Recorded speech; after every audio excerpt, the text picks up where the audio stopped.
more. It's a pageant. We need a theme, a song, some visuals. We need, it's a pageant. Cheetah. Think how far we could go together, Morgan.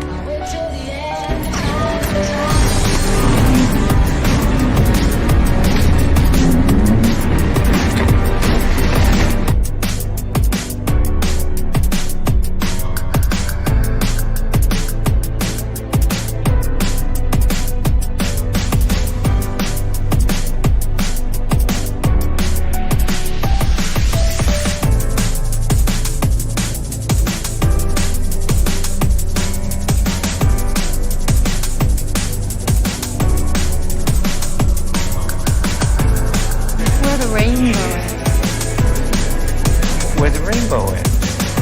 Don't you want to go where the rainbow is?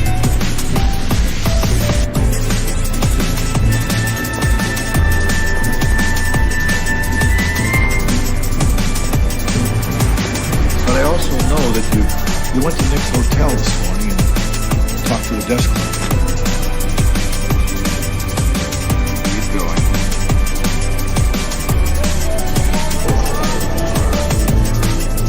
They degenerated in...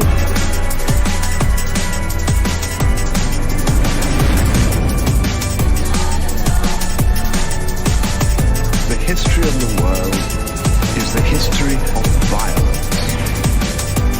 Mankind seems intent on destroying itself.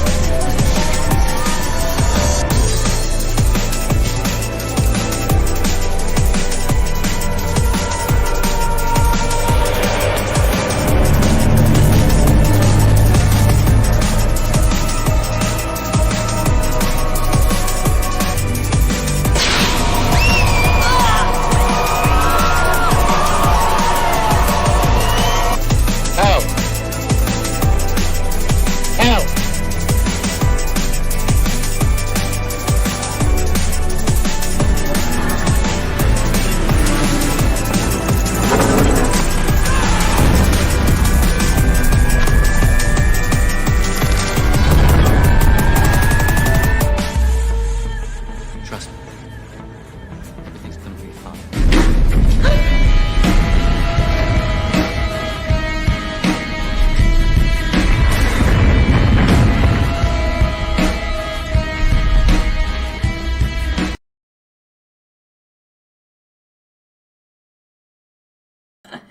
Well, welcome Uncensored Cinefiles fans. It's Scooby and Daphne here, live with you, and Scooby-Doo's in the back. You're Shaggy, you silly. Oh no, yeah, I'm Shaggy. Yeah, I've been getting my Shaggy superpowers ready before the show. And that's Scooby back there on the pillow. Yeah. So he's here. We've got Scooby-Doo is here, Yeah, yeah. we just see Scrappy-Doo. Yeah. What's up out there? Scott Brackeneer, nice to join us. Thank you for the very interesting question. I don't know what you're talking about, but yes. I am. Why is it disconnecting? Okay, we're now reconnected. I wonder how much of that. I don't know what Did just anyone happened see? there, but we're reconnected, so hopefully everything is working. Spooky stuff already happening. Yeah, It's spooky the stuff Halloween already taking us There's down. a ghost in a machine. You meddling kids. Anyways. Oh man, Smithers. Yeah, we're getting felted by the ghosts of the internet. Anyways, it is streaming at 2000 kbs, so we should be good. Let's get into our spooky ghost stories. Ooh. With our fireplace of evil burning in the background. Oh, those cats look spooky. Yeah. So, what do you want to do first? You want to do paranormal stories, or do you want to do... and let me just make sure we're actually live still. Yes, okay. Still live. We're rocking. Okay. Everything's fine. Okay. YouTube didn't felt us. Well, I think maybe we should tell some spooky stories, set the scene. Yeah. Nice. Create the atmosphere. Create the atmosphere. Yeah. Okay. Yeah. So, do you want to tell your paranormal experiences first, there, my dear? Yeah, okay. Yeah? You want to tell us about your Edinburgh story? Oh gosh, yeah. Edinburgh. Edinburgh. Okay, so in Edinburgh there's these bridges in the old Edinburgh town, and they actually built into the bridges where there were vaults, and it was basically sort of like an underground city. So there were shops and stores that were located underground, and people could go in there and stay there and live there basically. And as you can imagine, it wasn't really like the best environment. Bad stuff happened. The the vaults eventually didn't get used and bricked up and everything. So all of that sort of stuff like is the perfect breeding ground for creepy stuff to happen, like paranormal stuff. And this was like, I went to go visit Edinburgh in 2018 or 2017 for the Edinburgh Film Festival. Yeah. Which obviously is like a great way to explore the city and get to know people, and I love film festivals, so I thought I'd take a night off from watching films and go for the Edinburgh Vault tour, which I've also been on in the past myself, so I can say, they're very creepy, and there's definitely like you go eerie, into the vaults, and it's like underground, and under the city basically. It's very claustrophobic, very dark, and not like not a lot of fun. And going down there, the first thing they say to you is make sure you check your shoelaces are all tied up, because you don't want it's a tripping hazard, it's not uneven ground. And I made sure that my shoelace was actually tied up. Yeah. And we're walking around, and the tour guide's talking about this ghost which is called Mr. Boots, also known as the Watcher, who is this like evil presence. And there's this little boy ghost which is afraid of him, and he attaches himself to like females that he sees as like a motherly figure. Yeah. And he how he's been around is he unties people's shoelaces. And it's okay. It's like we're going through the vaults, we're getting like further and further in, and it's creepy because it's been raining and there's like dripping, and it's like quite cold in there because it's underground. And we're in this room, and the tour guide's talking about how this used to have a fireplace, and just talking about what the room might have been used for. And I'm standing watching her, and I look to go take a photo, and there's a doorway, and there's a couple behind in the middle of the doorway, and then behind them was this figure. Yeah. And I never really seen a ghost before, and I'm telling you now, I can't even understand it. Like, I saw a ghost, and the fact that it was just this face was like so creepy. Didn't look like that. I would have been happy with that. I would have loved that. That guy, if I'd seen him, I would have been like, yeah, that's totally fine. No, I saw like the most hideous face. Like, instead of eyes, he had like just black, like pits. Yeah. He had like a hat like that, and he was wearing like a black coat.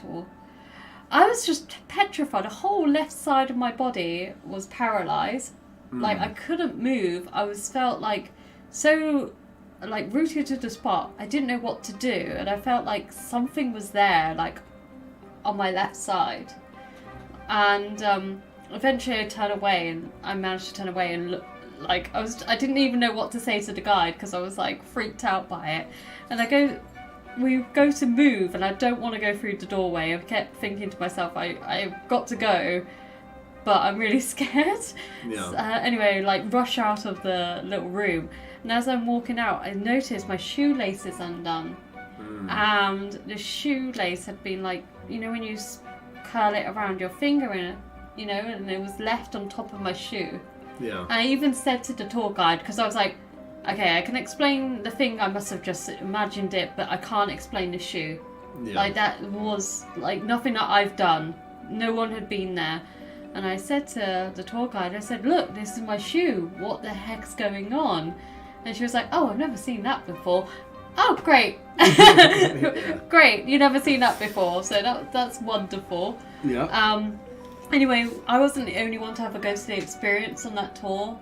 We were in another room. I just was like, I want to get out. I want to get out. Anyway, and this guy was like, oh, sat at the back, you know, like clearly not, like, you know, not interested, being dragged there. When suddenly he jumps, like, out of his skin type of thing.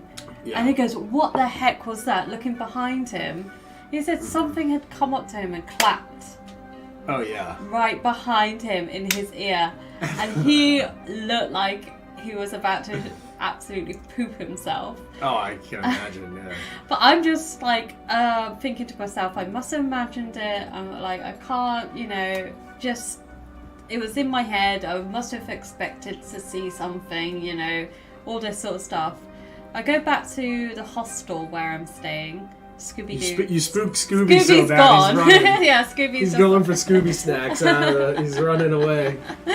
Anyway, What you doing, Boo Boo? You scared? You scared with scary, spooky stories?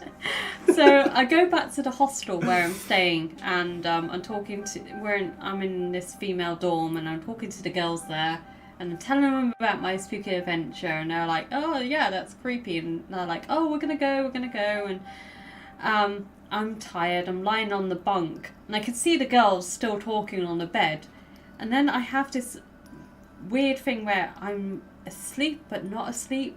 I'm like paralyzed in my bed and I can't move. And I wanted to call out to the girls and tell them that I'm in this like state of like shock. Yeah. And I just keep replaying in my head what I'd seen. I couldn't I just kept seeing that like face. Yeah. And like it looked like pure evil.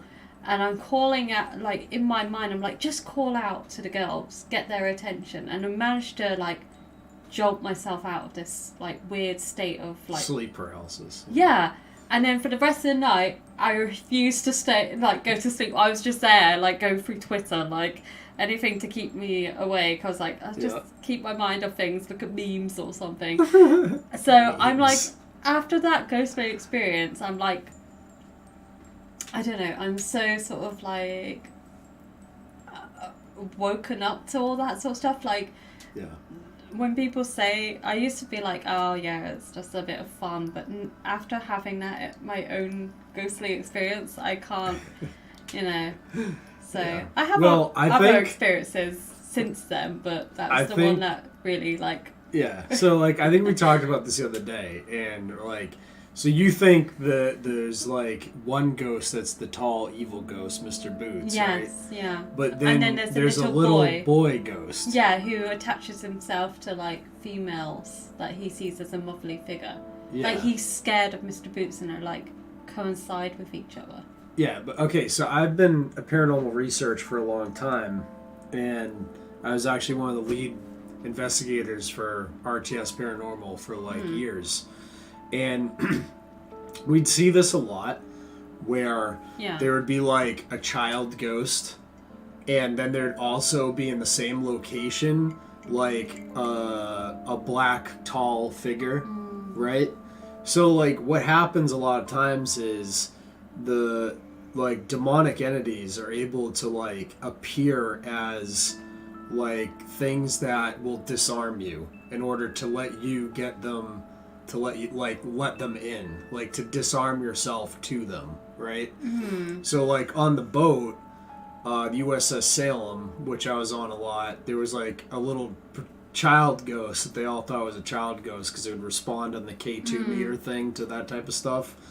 But when I started calling it a demon one day, then that day, like as soon as I started doing that, the like, you know, the hatch handle things that like these big hatches on a like ship would just start slamming. Not like one or two of them, like down the entire side of the ship. Oh my god. These like 70-pound metal hatches were just shutting and like making really loud noises. And then like that guy on your tour said, that same night, it screamed my ear from about right here with two people sitting on either side of me. So like, I think what you encountered on there, especially with the sleep paralysis thing, is you saw like the large figure, right? And then at that exact moment, you're giving off a lot of fear, right? Which then either another demonic entity or maybe the same one fed off of and then was able to use that energy of fear to like undo your shoelace or it was like, I'm gonna trip you up. well, also mess with you enough that like later you had like a psychological event where you had sleep paralysis and you were like envisioning it again. Yeah, I've never right? had it ever since. So. I've never had it before.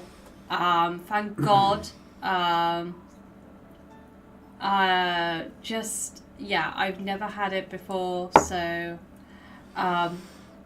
yeah, it was like the weirdest experience ever. But since then, I've had other creepy experiences. Yeah. So I won't obviously give like any names away or any details away, but I used to work in a care home. Yeah. And there was talks of this care home being haunted because it's an old house that was converted into like a care home. And when I first got there, like people talk about it. You know, you go to a new place, they're always like, there was ghostly experiences. Like people were saying, like there was this. I should also mention that this care home is for people who are non-verbal, so they don't talk.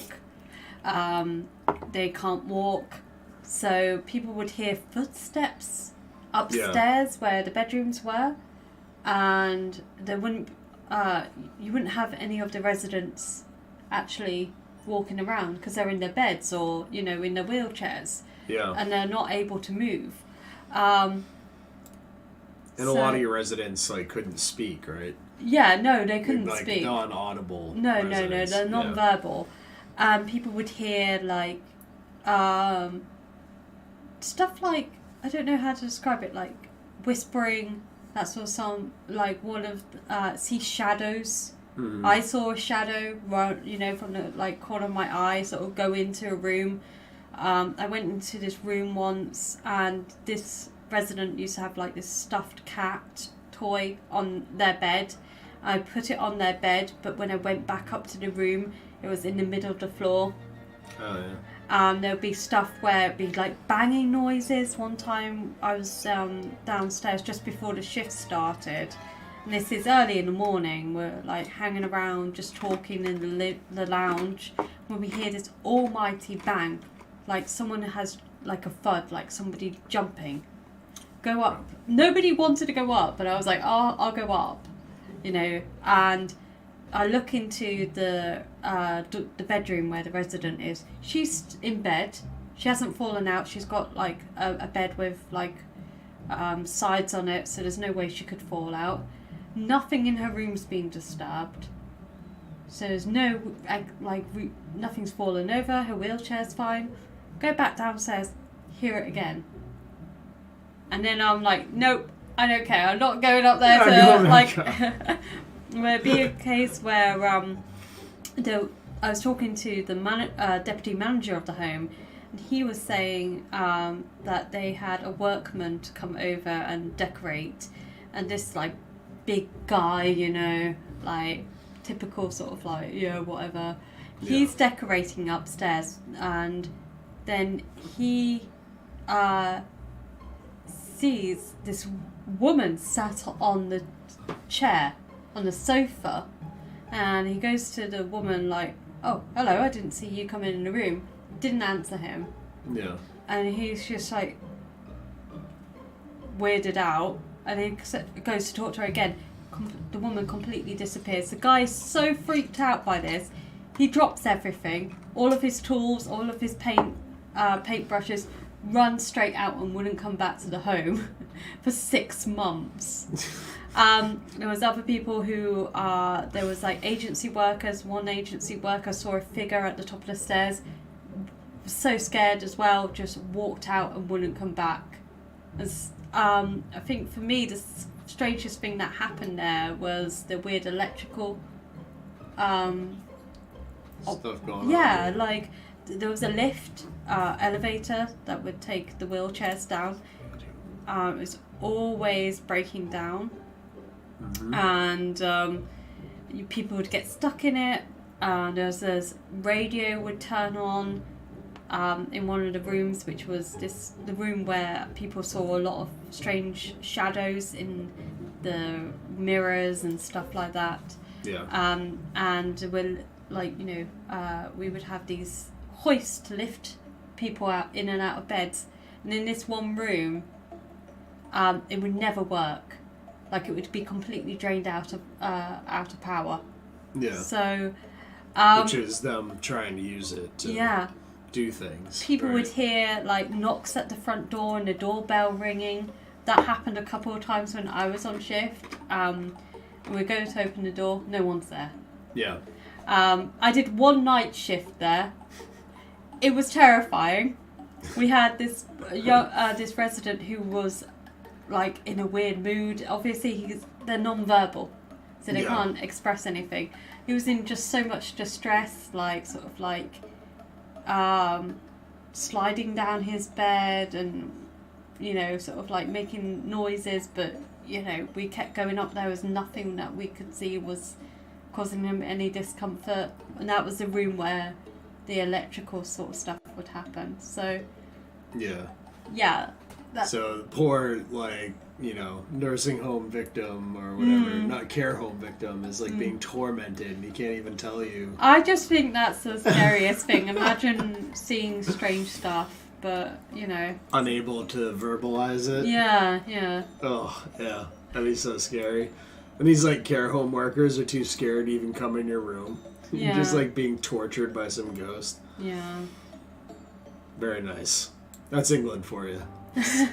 Yeah, there's a lot of weird stuff that happens here. So, anyway, those are, I have a couple of other stories, but I want to hear from you. Okay. You have more of a paranormal experience than I do. Let's go back to the origins of my paranormal experiences, which was at Larnart Castle when I was 11 years old. And this is Larnart Castle here. It looks nice. Yeah. Yeah, I nice, would right? go there. You're going to take me on a trip there? Sure, yeah. So anyways, we flew into Christchurch, which is on the other side of South Island, New Zealand. Yeah. And we met our rep there, which is like, we were there for my dad's business. So it was like part business trip, part like family trip after the business trip, but this was like the business trip part. So we land in Christchurch and we had to drive to Dunedin, which is where Larnart Castle is on the coast on the other side. So we drove all day to get to this place. We get there at night, like late at night, to check in because it's our hotel that my mom booked from some travel book that she saw. She's like, "Ooh, this looks nice," This is days before TripAdvisor. Yeah, this is long before I was 11, so this is 96. Okay. Yeah. So, excuse me.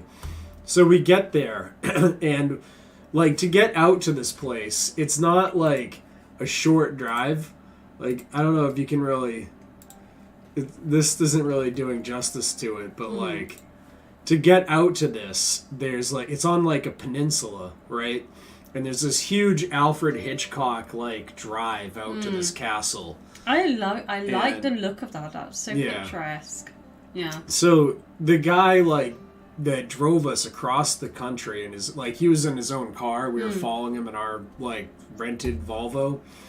And he gets to the gate and like he's like, "All right, this is where you guys are staying. See ya." Oh, he just leaves. He wouldn't even go anywhere near this place. Okay, he drove us across New Zealand.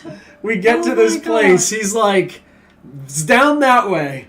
Like, I'm not going. It's down that way. So we start driving down this like long, windy thing with like cliffs on either side of it, right? And then we pull up to this castle, and we parked like right in front where that stairway is up to the castle, because we didn't know what we were doing. So that's where we parked.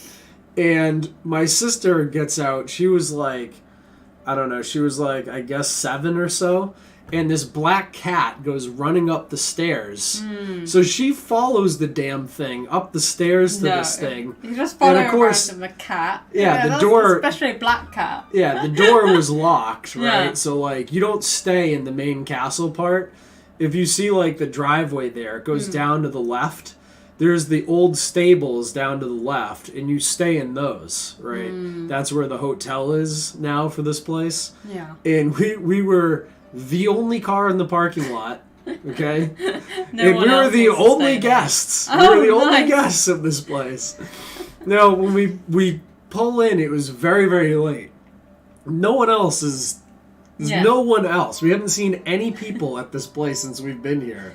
We guessed to drive down to this, like, other part of it, right?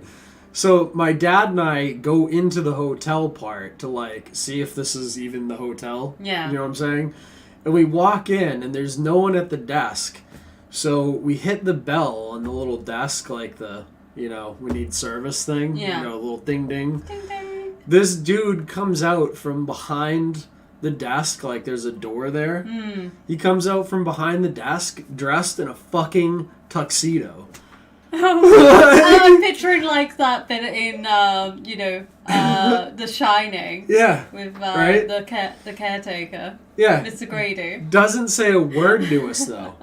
Oh, what Literally, the fuck? not a word to us, just looks at us. He grabs the keys off the wall to the left, puts them on the desk, and then he points down the hallway to where our rooms are. So my dad and I turn around to look to where the rooms are, right? Turn back around, dude is gone. No. Oh yeah, you can ask my dad who doesn't believe in ghosts. 100% gone, right? He must have just gone back into the... Maybe he just ran back through the door really quickly. He was like, see ya, bye. You know, like just... And the time it took for me to turn around and then turn back to the desk, he was just gone. Yeah. So we were like, all right, we took our room keys. We had our 2 rooms, and we went to our rooms. Yeah. And then that night, I was really tired, so I fell asleep. Yeah. Like, right away. And my sister, who was in the same room as me, didn't. She stayed awake because she kept hearing noises on the roof. And this was a ranch. Like, there's no... It's a 1-story building. Yeah. There's no... Oh, yeah, like- it'd be animals. Oh, yeah, it was animals. Yeah. Sorry. And then she kept hearing all types of stuff in the room and whatnot, so she ran to my God. parents' room, Yeah. right? And then I woke up a few hours later. She was gone from the room. Oh, I no. was now alone in this room. What was And there was going- all types of shit going on. Like what? Like, I could hear, like, I heard people walking around in the room. I heard people on the roof. I heard shit moving around in the room, like the tea kettle moving, all that.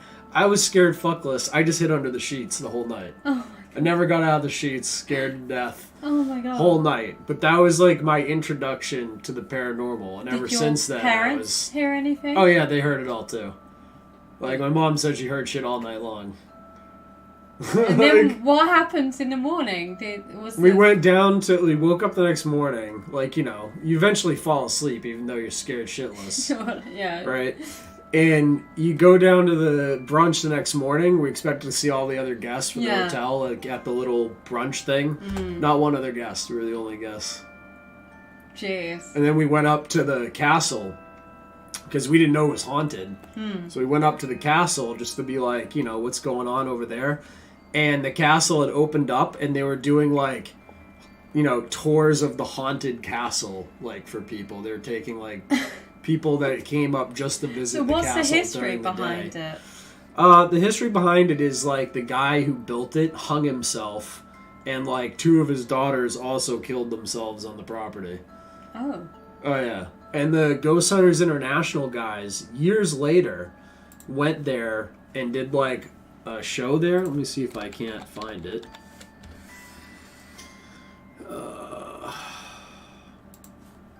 Ghost Hunters International, Larnark,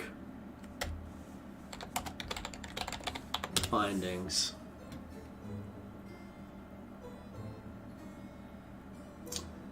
Yeah, then I guess you're not going to find it on YouTube. Maybe I can find it on non-YouTube. Oh, I think Edinburgh is probably one of the most haunted places on Earth. It has so much history to it. There's also the stuff with the body snatchers, stealing bodies from the cemeteries for medical science. So I feel like that they say that the cemeteries in Edinburgh are haunted and not places to sort of like hang around at night. And I definitely would say that the vaults are 100% haunted. I wouldn't want to go back there. I love Edinburgh.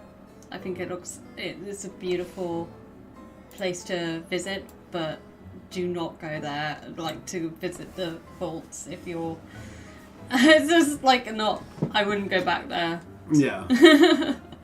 I would say I think it's a cool thing to go see. Just make sure you put on the full armor of God before you go to some of these places. Anyway, so the Ghost Hunter International guys went to Larnark Castle and did like a investigation there or whatever. And they took a full spectrum image of the ballroom. And I think they captured an image of the guy I saw put the keys on the desk. No. And I showed this to my dad, and he's like, yeah, that's the guy. So check it out. Oh, hold on. Let's turn down the music real quick so we can turn up the volume. Is show you the footage that was captured with our DVR camera of him setting up and taking pictures of obviously the area we're in right now. So this is the edge of the stage, the corner of the stage. I and my cameraman are right here, right by the stage. Brian's in the back corner. Barry's taking the photo right there, and the hand comes down. At this point, we know where everyone is in this room. This is what the picture that Barry took looks like. There's Brian actually in that back corner. That's his backside. He's looking through. This is what's known as a light flare due to our IR lights. And if you look towards this way, is it people sitting where? Yeah. See, this is back when Ghost Hunter International's like Ghost Hunters was good in the first couple seasons. And you can see the guy there. That's the guy that like we saw. You can see he has like a jacket on. He's got the mustache. He looks like Vladimir Lenin. It's Lenin, yeah. That's where he got to. Yeah. He's confused. The ghost of Lenin is he should be in Larnark Russia. Castle. What's he doing there? I don't know. But yeah, so that's the first ghost I ever saw, in my opinion. I think they captured the same ghost on camera that I saw in person, like when I was like a small child. And ever since then I've been like into that stuff. So I wanted to kind of know for my, like, to be sure, because I wasn't very religious, so I wanted to, like, you know, back in the day, find out for myself. So, like, I did a lot of, like, investigating with RTS. We investigated, like, some of the most famous places and a lot of, like, just residences, you know, and we did a couple of first, like, investigations of famous places as well. Yeah. We almost got to do the first investigation ever of the USS Constitution, also known as Old Ironsides. That's where we went. Yeah, we almost got to do that one, yeah. We lost out to some other team because they had like a TV show backing them, but we did like a lot of firsts, like, I don't know if I'm allowed to say this, but like Booth Bay Opera House in Maine. I don't think they want people knowing that was investigated, but yeah, we did. Oh. And we got shit there, like we got like... Like what? It's called Class A EVPs, which is like when you are recording and then you hear on just the digital audio, or like you heard it with your ears and it's on digital, like a disembodied voice. And Class A means you don't have to do any audio manipulation to hear it. It's just like right on the it's tape. right on there. It's Like- not like the spirit box type of nonsense. No. Yeah. Spirit box nonsense. So we don't even use spirit boxes. Ghost boxes, spirit boxes. Real investigators don't use that stuff. Yeah. Because it's just like a radio channel that is going to give you like words. Like Yeah. that's nonsense. That's nothing. What you want to do is limit any like noise as much as possible, except for investigators. And when you like start like an investigation in a room, you like, all right, you know, Shaggy and Daphne are entering this room at, then you clock the time. Yeah. And then you put that on the tape so that later, when people are going through the investigation, they know exactly where everyone is. Yeah. Right? You heard this guy be like, we know where everyone is Yeah. when this photo was taken, because that's important to be able to prove so that it's not like a reflection of someone. Right? Yeah. That is just so... It's clearly like, looks like a person. It's so weird. Yeah. Yeah. Right. It's really creepy. Very, very creepy, yeah.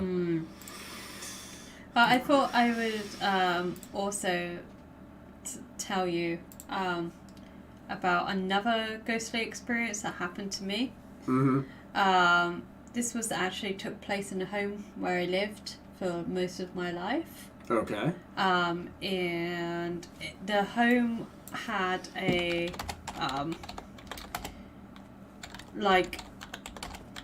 air raid shelter. If you remember the Second World War. Yeah. So it was in the garden, and apparently, it did get bombed, and the air raid shelter. Bianca's childhood. No, that's not how my no. It wasn't like that. I didn't live in that. That's not my. I mean, yeah, no one's living in that. That's like, when they go to like the horror films, they're like, yeah, we just needs a lick of paint. Yeah, here it is. Here's your childhood Yeah, home. exactly. Anyway. This is where she grew up in England. Exactly. Oh, that was my bedroom just there. No, this home was like, had the air raid shelter, and apparently my dad said like that, that area had been bombed, which makes sense because it was sort of like near the river where there was a lot of like the Spitfires were built and all that sort of stuff. Yeah. Anyway, like, I don't know, stuff would happen in the home. Like one time I did hear voices. Like I felt somebody was calling my name, but I was like sort of half asleep, so I just assumed, like, put it down to, being asleep and, my imagination. But I think the one thing that happened that none of us can explain, and my family were like, if I was to ask my like brothers and sisters about this, they would like remember it quite clearly because it was just the weirdest thing ever. We were all sat in the living room, and the kitchen was at the back of the house, and it wasn't a very big house, but it had like a small corridor, like hallway that led from the kitchen to the dining room and the lounge. And we were sat watching a movie, and we had just eaten. I had actually done the washing up and put the glass casserole dish on the side to drain, and it was nowhere near like the side, so it couldn't have slipped off or anything like that. Suddenly, while we're watching the film, we hear this almighty crash, and we go out. My dad goes out to investigate, and in the middle of the hallway, completely smashed, is the glass casserole dish. And I just can't understand it, because if it had slipped down, it would have landed in the kitchen, directly below the sink, but the kitchen counter. Nothing else had fallen off the draining board. Nobody had gone into the kitchen. The dog was in the lounge with us. We were all in there, and there was no like we just, being kids, we were just like, Yeah. that, that's just a weird thing that happened. But when I think about it now, I just think, what the heck? How do you explain that? Like, I don't know, like, just the house, I always felt really, like, uneasy there. It just seemed like a house where, like, I don't know, I didn't like being alone there, but I can't really, like, pick up on a vibe. Like, I just had a bad energy to it. Yeah. So, and then last ghost story is actually one that happened to my stepdad and my granddad and my uncle. When my dad was a child, he said that he moved into this house where apparently the previous house had burned down, and a little girl had died as a result. So a new house had been built, and he said that they would hear someone running up and down the stairs, like door handles moving. There was this one time where they had a glass ashtray, and my granddad was actually sort of in the kitchen with my grandma and the neighbours, and they hear a crash, and the glass ashtray had been smashed and piles of it had been stacked up. Oh, yeah. And nobody else was in the house. The kids were out in the garden. So, and my granddad's like a really sort of like conservative, like, man who doesn't believe in superstitious nonsense. And he tells this story, and I know it's like, but how he tells it's like this is consistent with what my stepdad told me and what my uncle told me. So did like the ghost from that house come with my dad, and then was still messing around smashing glass stuff with him. Maybe he was following your dad. Yeah. Who knows, yeah. Yeah. So those are my ghostly paranormal experiences. Yeah. Yeah.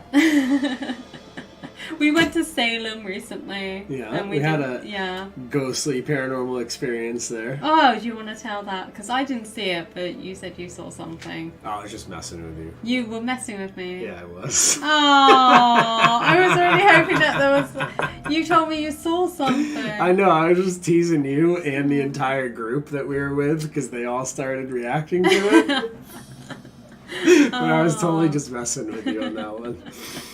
But, no, like, I was pretending to see, we were standing outside the Hawthorne Hotel in Salem, and the tour guide was talking about how sometimes people see faces in the windows, so I started pretending to see a face in the window. Oh my god, you had me going. Oh my god. And then other people started looking, they were like, where?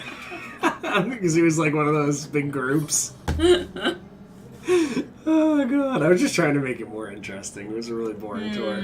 There was too many people in Salem, Mass, like right before Halloween. Like it was like 6 o'clock at night. I think the scariest thing we saw were people wearing like the outfits. They were wearing outfits they shouldn't have been wearing. I mean, I should have got video of that for the other channel I do. Oh god, it was brutal. Yeah, so... You want to do... I'll do one more of Yes, do one more stories. And then we're going to get into our cursed films. Let's do... I don't think I've told the Galvez Hotel one yet on stream. Oh. I'll do the Galvez one. That's a good story. Galvez Hotel.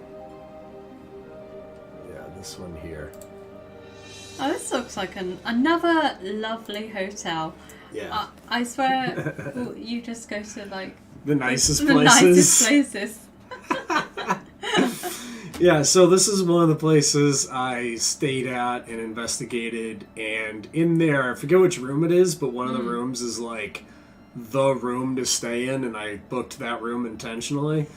So you're just like, I want ghostly experiences. I'm gonna go and see. Well, I've been staying at another hotel for like down the way at Moody Gardens Convention Center for like a trade show. Yeah. And then I was like, oh, well, at the end of the trade show, I'll spend one night before I go home at this place. And it was definitely worth it because, like, so I went up to the room and there was, like, this closet that was, like, kind of, like, you know, one of those ones that has, like, 2 French doors. And then at the top, it has, like, the magnets. So that, like, you can't accidentally open them or shut them. Like, when they're shut, they're, like, pretty hard to open type thing. So I'd gone in the room and, like, I'd just thrown my shit everywhere like normal. I didn't put it away. I know what you are. I didn't put anything You do. in the closet, right? There was no Yeah. need for me to open the closet. So I just went in the room and, like, did my normal thing. And then I went down to the hotel bar to get a drink. When I came back up, the closet... one of the 2 doors was open. And I was like, oh, that's weird. I don't remember going in the closet for any reason. So I thought it was kind of strange. And I kind of stayed up and tried to, like, provoke things and do, like, the paranormal investigation. Got nothing. You know, I walked around the hotel a little bit, all this, to see if there's anything going around in the hallways, all that. And then went to bed. And shortly after I was asleep, I don't know, before I went to bed, because the closet thing had kind of creeped me out, and I couldn't see into half of it because only one door was open. I don't like that. So I went and opened the other door. Right. So now, Like when a- I went to yeah. sleep, both doors were wide open, right? So that I could see into the closet from the bed. I would shut Right. it. I would just, like, I'd rather not see what's in there. Right. So then I went to sleep, and like maybe an hour or so into my sleep, I hear like which wakes me up, you know, this large crash in my room. Yeah. And I wake up and I'm like, what the hell? And I look over and both closet doors are now shut. Oh my god. And that was what woke me up, was them shutting really hard. It was like, it made like a, you know, like a... So they couldn't have accidentally No, closed on their own? No, definitely not. And the room was like, you know, chilly and stuff like this. Yeah. So that was the only thing that happened there, but it was definitely like pretty creepy. What did you do? Did you go back to sleep, or I stayed awake for a little bit. I went back to bed, yeah. nothing else happened? No, nothing else What's the happened. history behind that place? I think there was like some bride or something there. I can't remember the exact story, but supposedly it was like a bride or a widow or something. And There's always a bride. the Galveston widow. Island is famous for, like, in 1913, there was a famous, like, hurricane that took place in Galveston. If you've never been there, obviously, but Galveston's like a little island that's very, very flat down in Texas. Yeah. That's on the water. It's like near Houston. Yeah. And like the hurricane came in 1913 and literally flooded the entire island and killed like thousands of people. Oh my god. This was before they had like early warning for hurricanes. So like it's a famous incident that took place that killed like thousands of people. Jeez. And like since then they developed like warning systems to Yeah. like make sure that doesn't happen. But like there's like a history of like thousands of people being drowned Oh my god. on the island. And when you talk about paranormal like activity, generally where you have water or like running water because of the energy it gives off, that's where you have a lot of like paranormal activity, right? Paranormal activity for me stems from electromagnetism, right? Because you have the ether, it's called, which is like this medium, which is where electromagnetism passes through, right? And that's why like Thomas Edison built this thing called like the ethereal machine, which he built, and it was like an attempt to tap into the ether to connect with ghosts. Like the guy who invented the light bulb and all that was trying to connect with ghosts by using electrical devices. because what had happened is he kept putting light bulbs up Yeah. and they kept blowing for no reason. Yeah. And people kept turning them on and off, and he was like, I've had enough of this. Yeah. I've got to invent Yeah. something. He's like, something's good. It's not me. It's not me. It's the ghosts. It's not my shit design.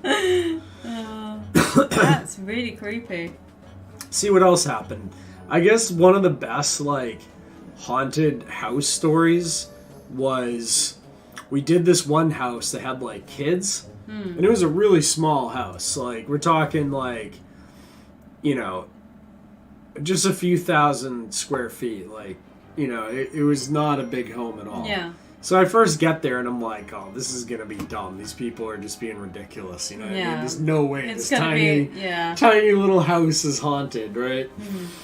Oh no, I'm dead wrong on that one. Like, this was one of the creepiest places. One of the creepiest things ever happened at this place. So they had a basement, and down in the basement they had like a little piano that people would play at in the basement. But it was like a typical unfinished basement with, like, you know, like concrete floor and just shit everywhere and like kind of dark and creepy. You know what I mean?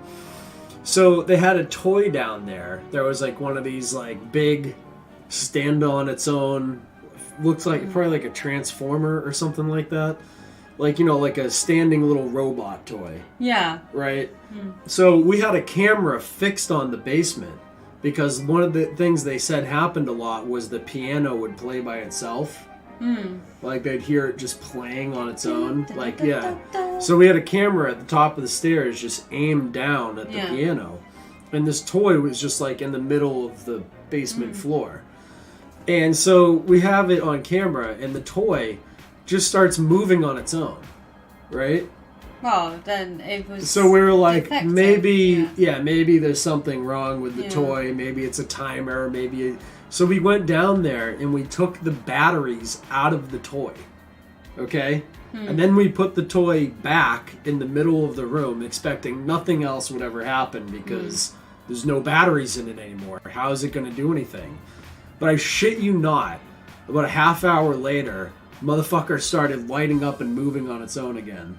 No. Oh, yeah. That's terrifying. Yeah. We're all like, oh, what do we tell this family? You know? What? Yeah. We're like, yeah, here's the video, by the way. Your kid's toy is moving on its own with no batteries. So. But this is the thing with that, like, that would make like a great video to put out there on the internet. But people, when you do investigations for a lot of like residences, it's private, so they own the copyright. Yeah, of the and video. also like they want to sell the house because they probably don't want to stay there. So like if we have that video out there on the internet, that's like, you know. Yeah, they had two little kids in a house that was like clearly Did haunted. kids ever say about seeing things? That's why they called us in. Yeah, to because a lot of the investigate. time kids do say, yeah. The kids were the ones mostly hearing the piano and stuff. So it's like something was like tormenting the entire family, basically. So, I mean, yeah, that's terrifying. What could they do? Like, would they just sort of like get someone in to bless the house, or is it like? I don't know. I mean, we didn't do any of the. Oh, you're just like, yeah, your house sorted. No, Bye, like see you literally, later. that's the thing with like you call in a team like what we were, and we would literally warn people like, if you call us in and you actually do have like paranormal activity, when we leave, it's gonna be worse. Oh shit. Because like we're gonna come in there and we're just trying to document it scientifically, which means we're gonna use different tactics to stir it up. Right? So like I would build these boxes that were these little, I probably have one in here somewhere, but there were these EMF boxes, right? Maybe open that drawer. Is it in there? Is there a little black box in there? I have no idea. No, it's not in there. It's in somewhere else in the house. But anyway, so I would take these magnets and I would wrap them with a coil and I would charge the magnet electrically, and then I would have it rotate really quickly. I'd put on a little, like, you know, you can get little engines that can rotate magnets, and I'd put inside one of these boxes and I'd create a rotating electromagnetic field, right, that would create this huge field of electricity in a room that would allow the paranormal stuff to like draw from it. Yeah. And like they would, like I would set this stuff up and then shit would start happening. Like almost, if it was haunted, it would like really start going nuts, because like it would have like all the energy it needed to like do whatever it was gonna do. Wow. So creepy. Should we move on to cursed films now? Yeah, sure. Oh, one more. I'll drop one more thing. Oh god, I'm not going to be able to sleep tonight. To stir paranormal activity up that I invented, kind of, which I called the Singapore theory. Yeah. Which was, if you took music from different eras and played it, like, in a location, you might stir activity. Because music is frequency and vibration. And if they recognize, like, the correct frequency and like, say you have a haunting from, like, you think it's like a residual haunting, not like an intelligent one. Like from the 1920s. Yeah. You play, like, say jazz. Say, like, the haunting that people are reporting is a residual one. Yeah. Not like an intelligent one. An intelligent one probably wouldn't matter, right? But a residual one where it's just, like, a loop that's, like, being replayed. Yeah. My theory was that if you got the correct time period of music that matched the residual activity, that it would stir it up. And I do think that it did work in a few cases that, like, I tried that at. Where, like, I would bring, like, you know, a boombox type thing and play, like, different classical music from different the ghost eras. is like, oh man. Yeah, I remember when Blondie was on the radio. Well, like, you know. Oh, you're playing my favourite jam. Well, I mean, or else you're just sitting there in the dark all it's the Bee night. Gees.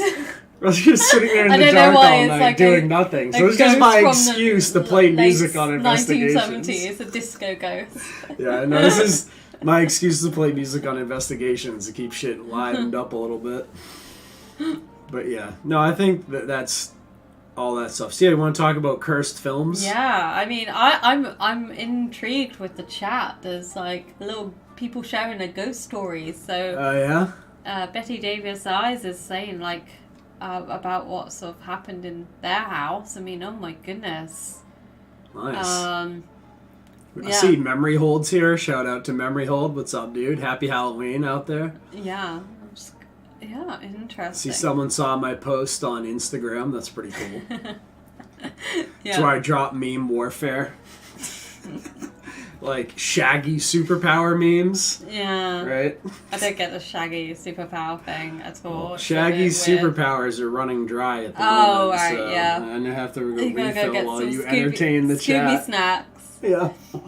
Yeah, well, I want to wait for you, obviously. You go get what you need to go get. Why don't you start on the cursed films? No, because I want you here. You want me to hear that? Okay, so why don't you read from the chat for a second while I grab this. Do you want a refill? Yeah, okay.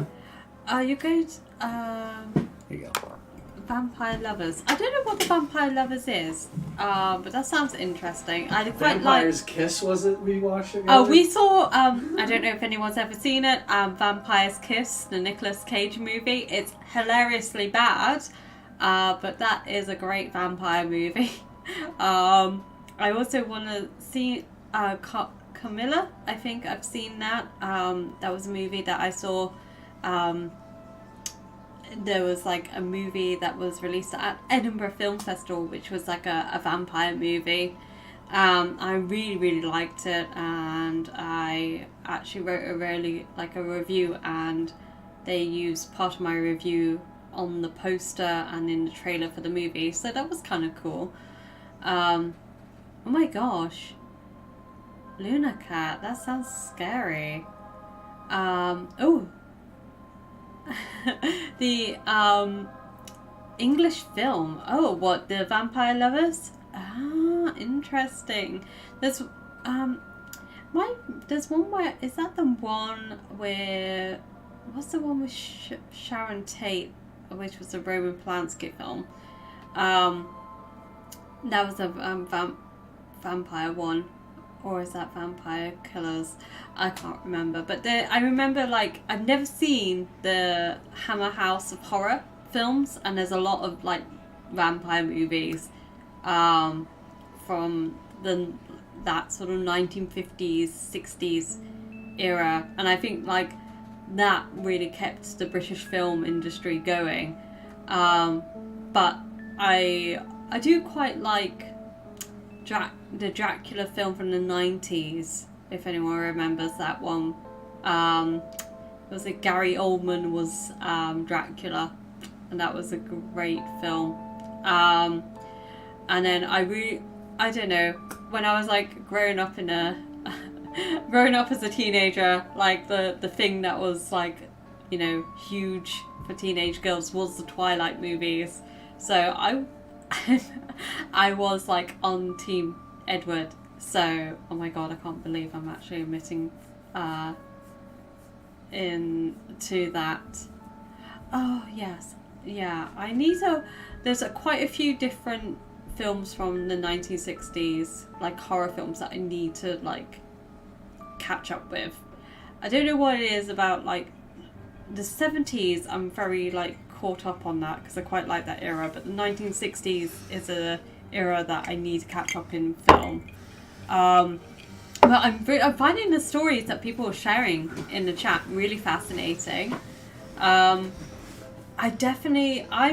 like more and more convinced now of that, like there are ghostly experiences and definitely stuff with the paranormal. So I think the stuff that we're going to talk about with the cursed films is definitely interesting, because we spoke before, do you remember when we did our Rosemary's Baby like podcast?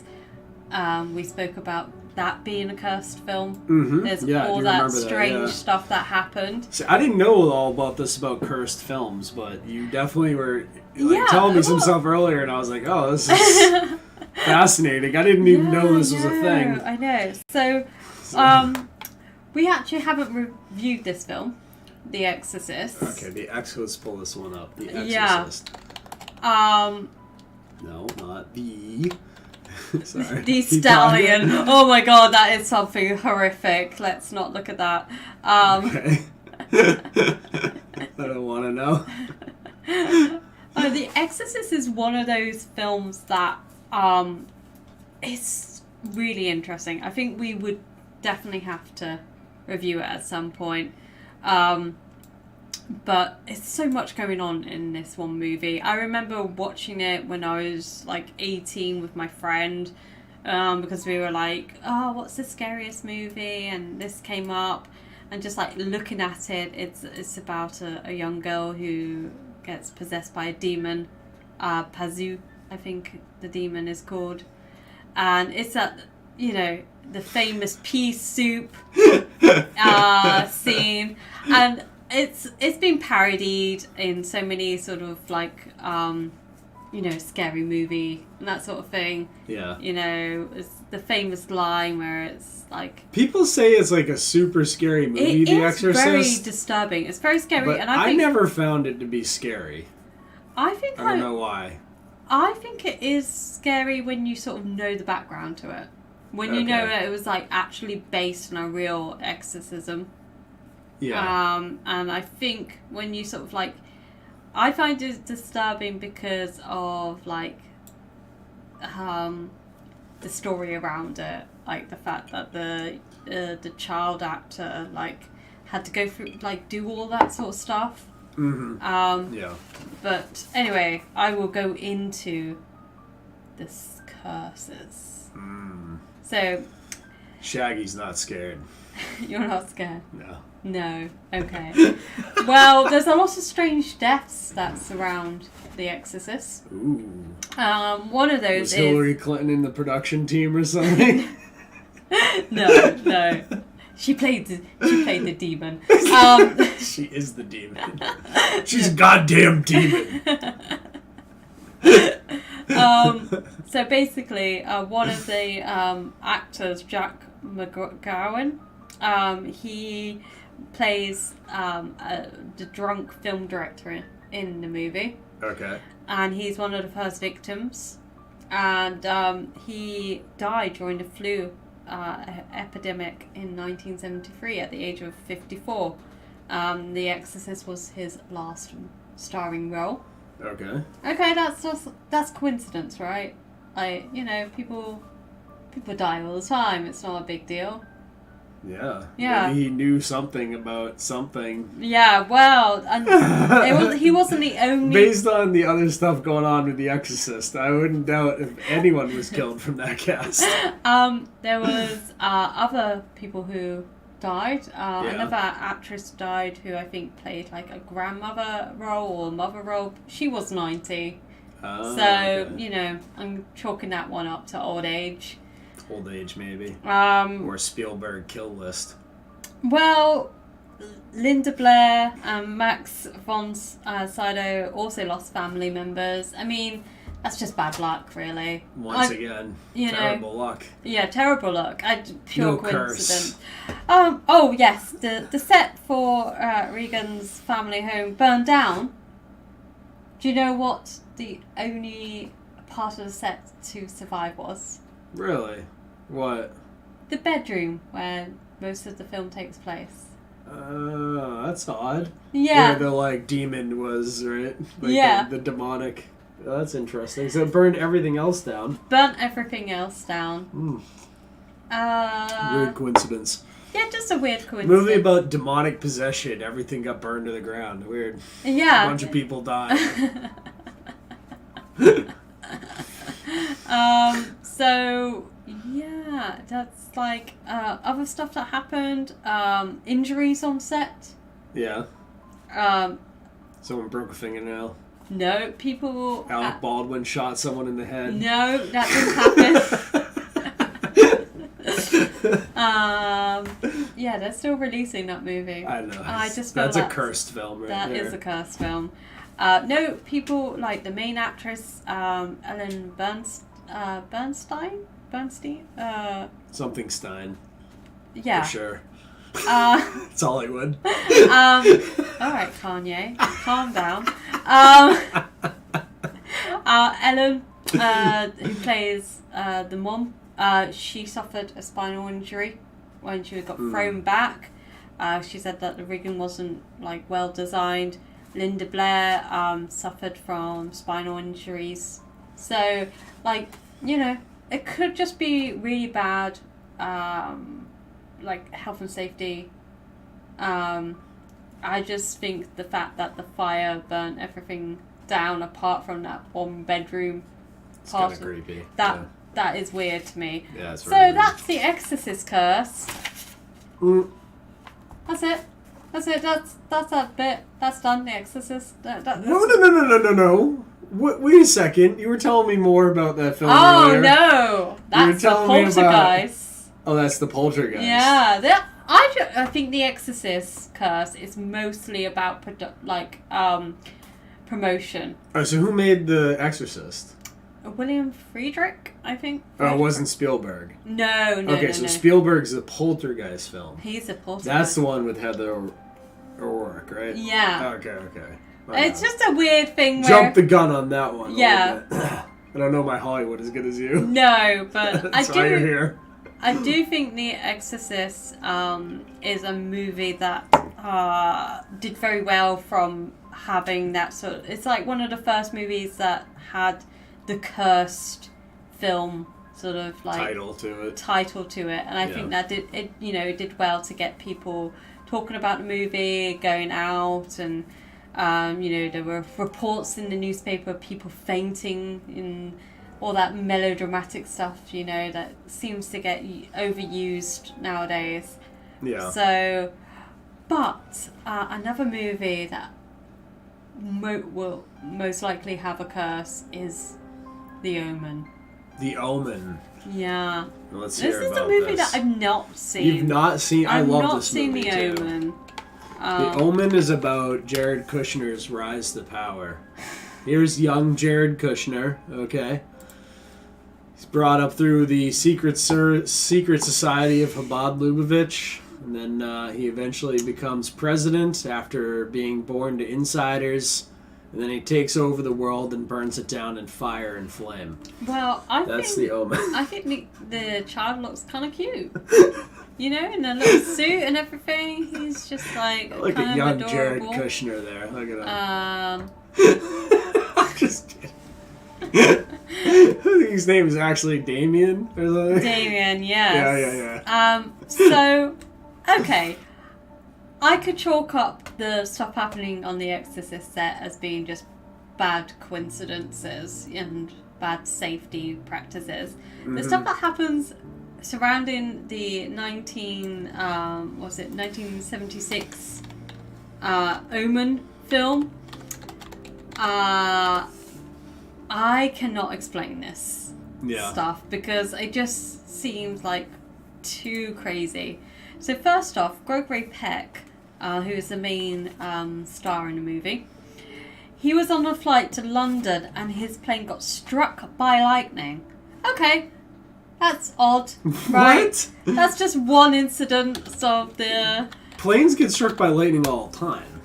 Right, okay, yes, but how... So for it to fall out of the sky is kind of odd. Okay, it didn't get... No, that's fine. Well, producer Mace Nuffield, writer David Seltzer's plane was also struck by lightning. What? So that's 3 people associated On with... different planes? On different planes. What? They also got their planes struck by lightning. And then whilst filming in Rome, lightning narrowly missed striking producer Harvey Bernard as well. So that's 4 people who had a run-in with lightning. Okay. Yeah, that's starting to get like, starting you know, to get a little bit like the Illuminati writers who got hit by lightning. They tried to escape France type shit.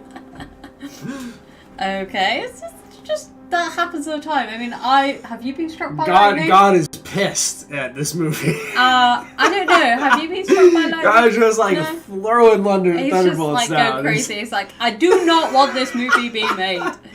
Holy shit. So, talking about planes, because it gets wilder. A plane that was meant to carry Peck to another scene. Well, in the end, that scene got pushed back and he didn't go on the plane. But the plane that he was meant to go on, that flew into a flock of birds, crashed, Oh shit. landed on a car that was driving down the road. The car that was driving down the road had the pilot's wife and their 2 children. What? They died, and everybody on board of the plane died. Holy shit. So there was How does that. that even happen? I don't know. It's just I think this movie's definitely cursed. just coincidence. Yeah, this is definitely cursed. Well, this might be an odd thing. Richard Donner, who was the director of the movie, the hotel that he checked out of in London, that got bombed by the IRA. Yeah. So, and also, yeah, you see on there, Mace Nuffield even. Yeah, a restaurant where he was going to go and eat, that got bombed as well. So, yeah, there was that happened. And this is the one that... The IRA are Catholic, right? So they were like probably working on behalf of the Vatican. Like, you've given up all our plans. You now know how the Vatican's going to rise the Antichrist to power. Yeah. The Rottweilers that were used as the hellhounds in the movie were reported to have attacked the stuntmen on that film. Oh, that's weird because in the movie that we just did the review for, The Witch, right, that we're editing and going to release very soon for you guys, hopefully tomorrow morning on Halloween. We just reviewed the movie The Witch. The goat in that, Black Phillip, attacked all the crew members in that movie. No. Yeah, it even gave the main actor guy, the dad, like broken ribs. Oh, shit. Almost killed him, it said. Oh my god. They said that thing was like vicious. Oh, that's crazy. Right? And this one is also kind of tragic. This is still on The Omen, by the way. The Omen is just like one of the most cursed films ever. Liz Moore, who was... Betty Davis Eyes. We haven't published it yet. We're gonna publish it yeah. like tomorrow. I'm editing The Witch episode right now. Yeah, so. but if you haven't seen that film, definitely watch it. It's really Yeah. creepy. Have yourself a little prayer session, then watch it, and then have another prayer session after, and beg forgiveness for watching such, debauchery and sin. I think it's like a film that is a modern classic. Yeah, like it's definitely it's like a very good movie. It's a very good movie. It's one of the scariest horror films that I've ever seen. But it's definitely it's creepy. Talking about scary horror films, Yeah. The Omen. This one is the most tragic story, I think. Liz Moore, who was the assistant to John Richardson, who was the special effects designer, well, she was killed in a car accident, which also had John Richardson involved, who was also involved in the car accident. He escaped with minor injuries, but Moore was decapitated by a tyre that smashed into the car. God. Now, I don't know, I can't really It's like Final Destination type Yeah, I stuff can't right really, I know that apparently the accident took place on the 13th of August, which was Friday the 13th. Oh, God. And Smoked supposedly on Friday the 13th. It took place next to a road sign that was said that it was 66.6 kilometers away from a town called Oman. Oh. So it was like one of those Illuminati killings with gematria all over the place. It's really... 66.6 miles away on Friday the 13th. Like, so, somebody was sending a message with that one. Well, it's just really odd. It's kind of, I don't know, just coincidences. Yeah, just these strange things that happen. But, yeah, so... I've got other ones, but I thought... No, yeah, keep going. I'm want me finding to this keep interesting. going? Yeah, I like this, yeah. Oh, okay. You're the researcher tonight. I didn't do any... Yeah, you just I'm just up. a pretty face. That's all I am. I just have shaggy superpowers that's drawing the audience to us. Yeah. Okay. It's definitely not your sexy Daphne's get up here. God. Anyway, Poltergeist. Poltergeist. Yeah, this is the movie that you were thinking of. Yeah, let's get into that one. There's two strange deaths. Okay. I'll go with the first one. Okay, let's get into the first one here. Which is the death of Dominique Doone, who plays his older sister in the movie of Poltergeist. Do you remember? I barely remember the first Poltergeist, Okay. but yeah. Yeah, not the little blonde girl, but the older sister, the dark-haired girl. Yeah. She was tragically murdered by her partner, John Sweeney. She tried to break up with him. He'd been quite abusive, very controlling, and he turned up at her door one evening, strangled her. The cops were called. She hadn't died at that point, but she then went into a coma and died 5 days later. So there's obviously that sort of weird death that's tragic. He barely served any time. I think he served 4 years as a result. And was released. And I think that story is quite tragic. I probably will do a bit more of a in-depth piece about it.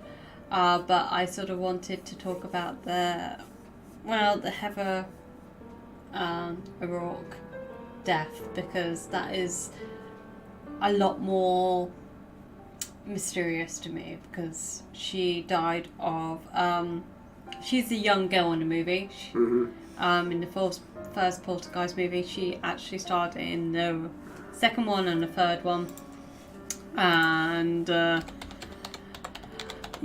she in 1987 she died during an operation to correct a bowel obstruction. She had developed some sort of I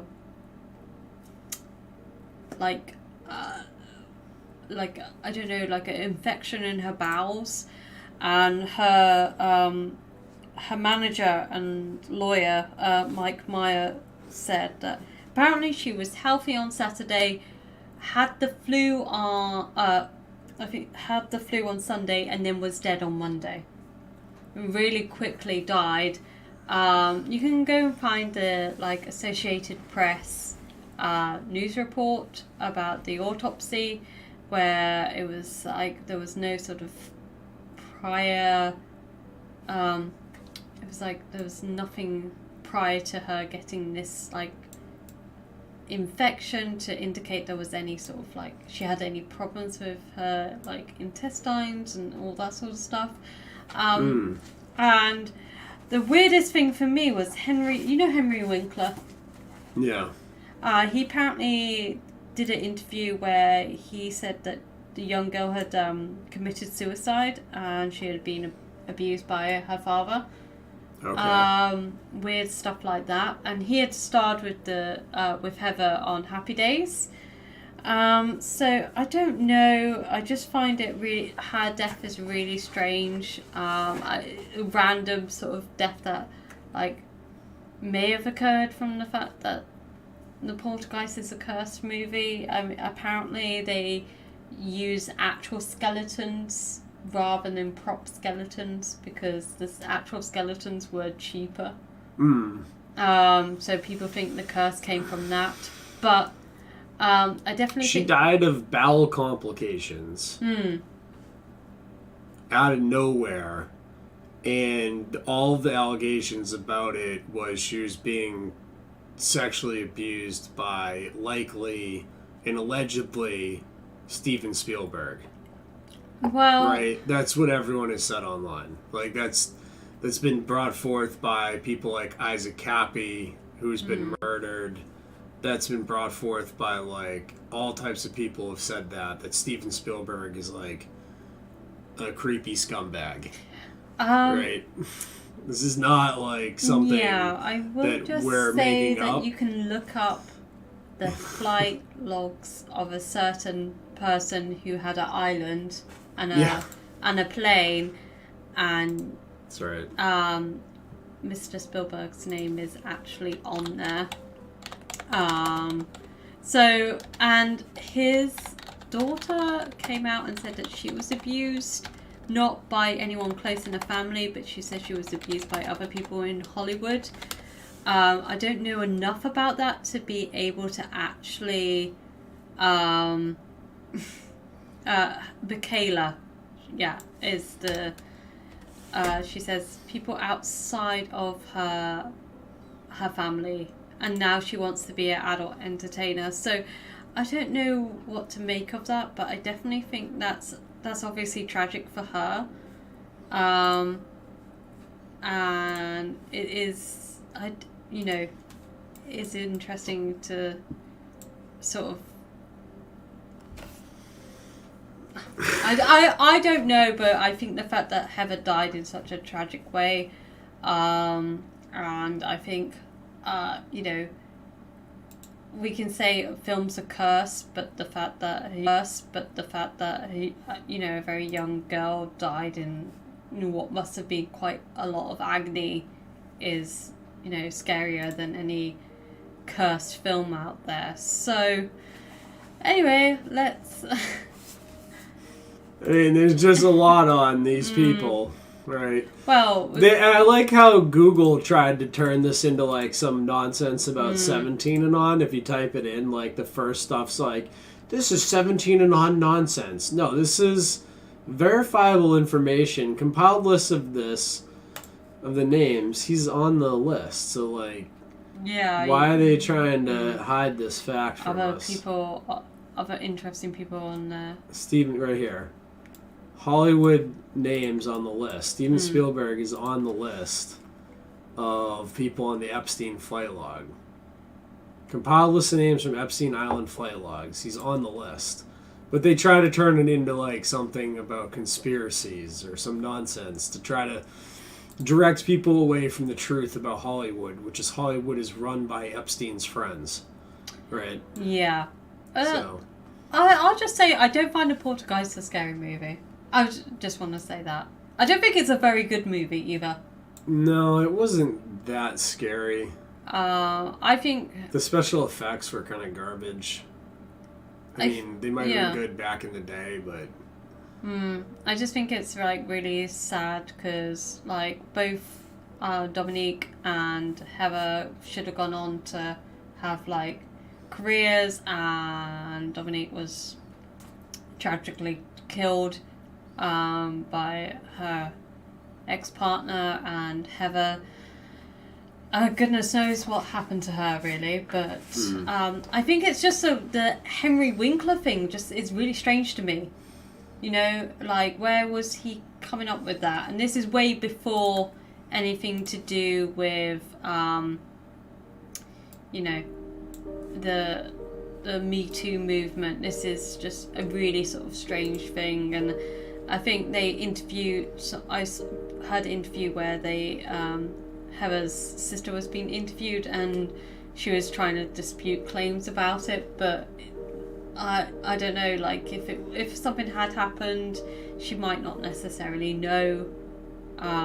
You know, she was the younger sister, so anyway. But talking about Steven Spielberg, and he is also involved in another interesting curse. Okay. The Twilight Zone movie. Oh, is he involved in that movie? He was the co-director. Really? Yeah. I didn't know that. John. Continue on, I'll get the pictures going. John Landis was the other director of that movie, and yeah, this is quite tragic, really, because 2 young children died in a helicopter crash during which was captured on film. I'm not sure if they must have maybe actually used the footage, but these 2 children were not meant to actually be on set. They were sort of illegally hired to star in the scene, and the stunt the not being like proper testing for the stunts. Like, the helicopter was meant to crash, but the fire and stuff caused it to like properly crash, and the 2 children were like killed by the helicopter blades, and also the actor Vic Morrow was also killed in it. Oh, wow. And it led to regulations changing in Hollywood as a result, and Landis actually was taken to court over about it. So, the music is too loud. Okay.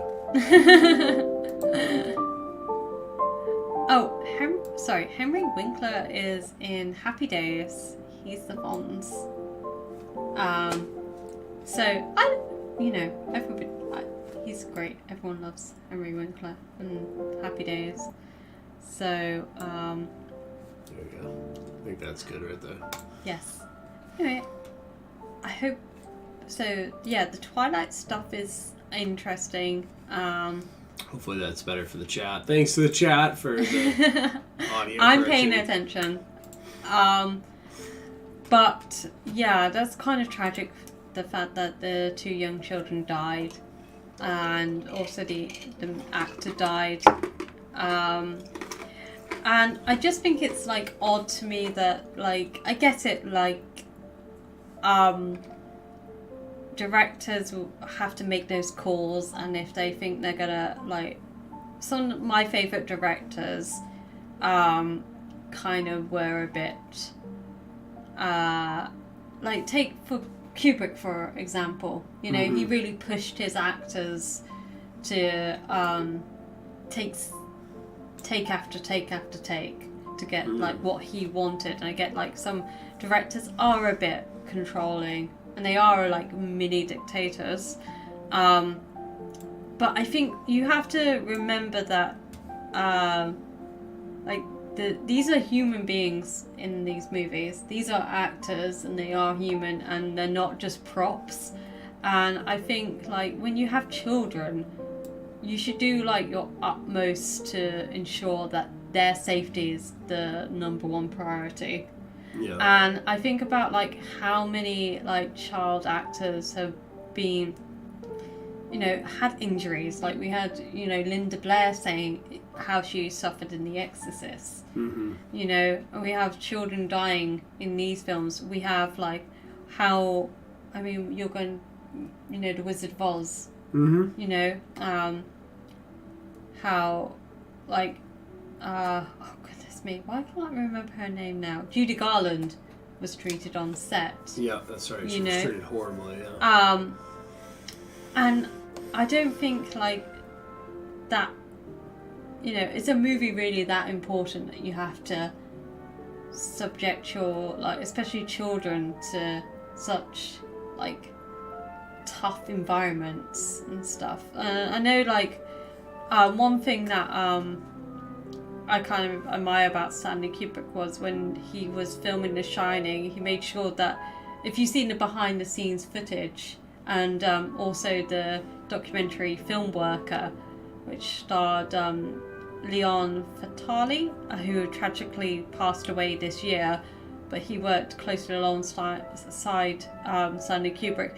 He always made sure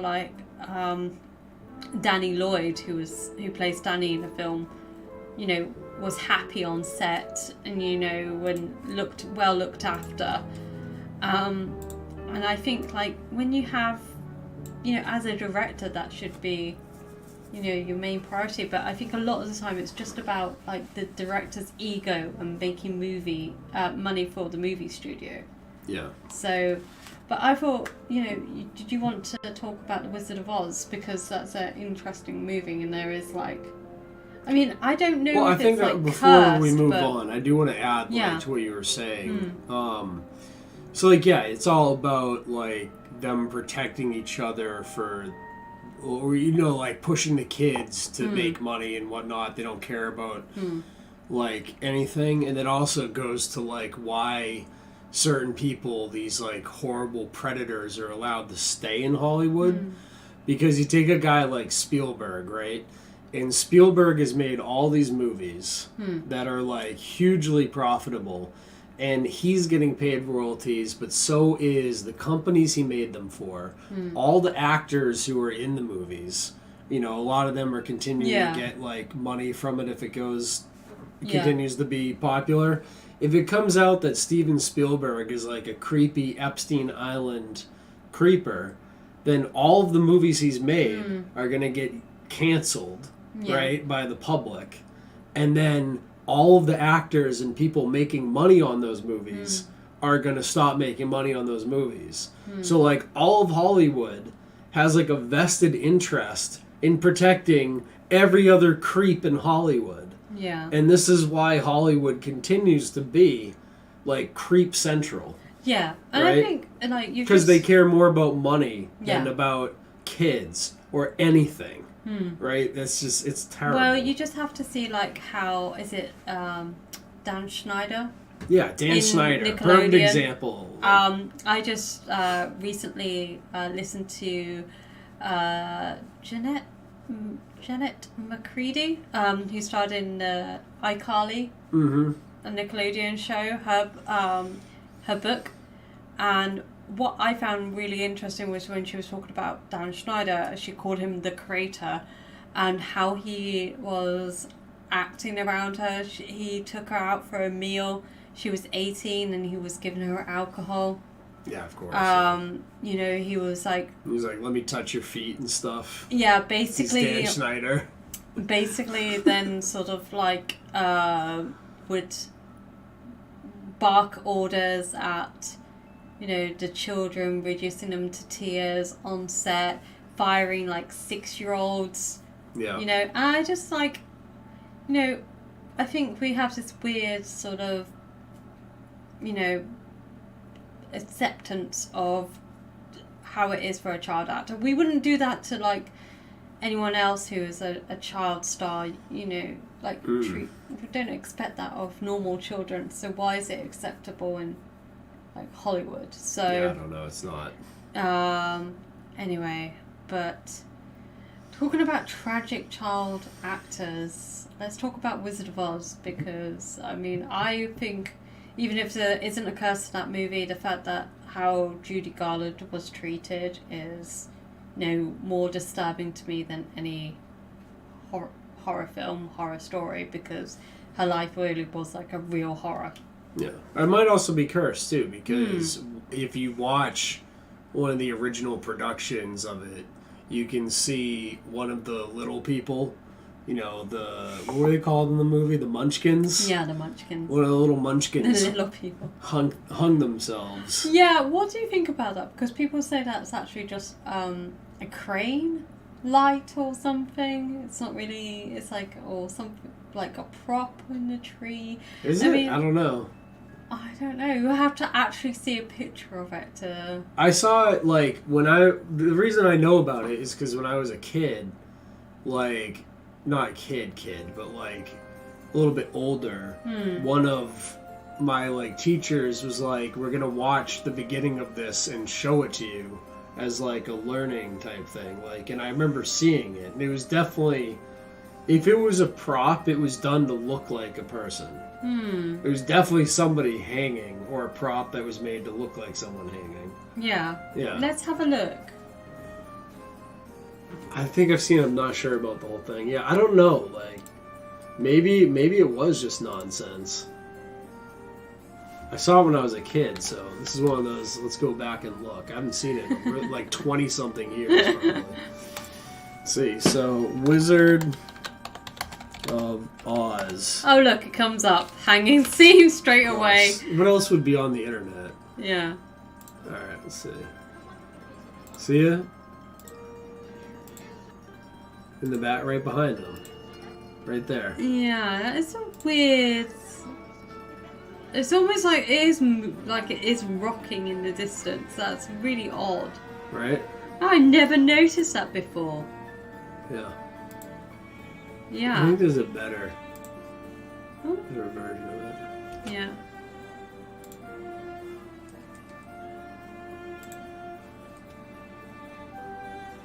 See, it pulls up. Oh, what? Right? That is odd. And then it's hanging. Yeah. Isn't that odd? Yeah, it doesn't make any sense as to why it would be... That is weird. Right? Yeah. I should zoom in on it. Ah, it's really odd. Let me zoom in on the thing on the screen here.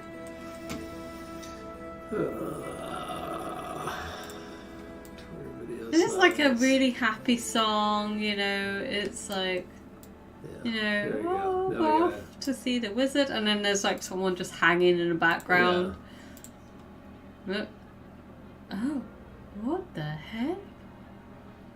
That's a prop? I don't know. Yeah, that's... My, like, at least junior high or high school teacher was pretty convinced that was somebody hanging. Yeah, it is really strange. I don't know. Could, and maybe it's not. I mean, why would they put that in the final movie, right? Well, you know, they think they would do multiple takes. They wouldn't just use that one. Maybe they were just like, you know what? Like, no one's going to notice. We've done so many takes. Like, Yeah, we're just like, come on now. Like, just go with that one. That's fine. Yeah. It's really odd, though. I can't really, like, explain what that is. Yeah, isn't that weird? Yeah. It's one of those ones that I don't know. Very strange. But yeah, so maybe it's a cursed movie, maybe not. Maybe it's just got like a weird scene in it. Well, I don't know. Do you want to hear something strange? It is a movie that I would suggest everyone go and see. The Secret of Oz, which is a documentary by Bill Still, which goes into boring financial stuff. But it's very interesting. It's important for everyone to watch, right?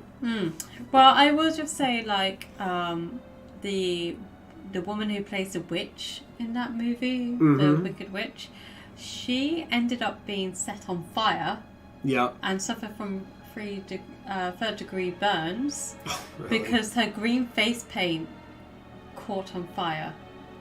Wow. It had like copper in it, in the shit. face paint, and she ended up like she recovered from it, but was unable to go back and shoot any more scenes. And the studio was really like really bad with how they treated Judy Garland because it was made by MGM. Mm-hmm. And I can't remember the studio head's name, Mayer something. He didn't want Judy Garland originally. He wanted Shirley Temple to play the role of Dorothy, but she wouldn't be able to be loaned out to him because they were on contracts.